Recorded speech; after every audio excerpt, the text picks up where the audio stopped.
ఒకటి respiratory failure, అంటే గాలి సరిగ్గా లేకపోవడం వల్ల ఆక్సిజన్ రిక్వైర్మెంట్ పెరుగుతుందండి, దీన్ని రెస్పిరేటరీ ఫెయిల్యూర్ అంటాం.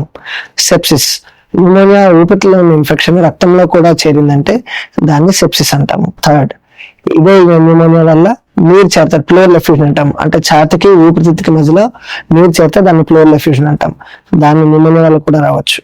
లంగ్ అబ్సెస్, ఈ న్యూమోనియా సరిగ్గా ట్రీట్ చేయకపోయినా లేకపోతే పట్టించుకోకపోయినా దానివల్ల ఏమవుతుందంటే ఊపిరితిత్తులో పుండులాగా చేరి చీము పట్టచ్చు, దాన్ని లంగ్ అబ్సెస్ అంటాం.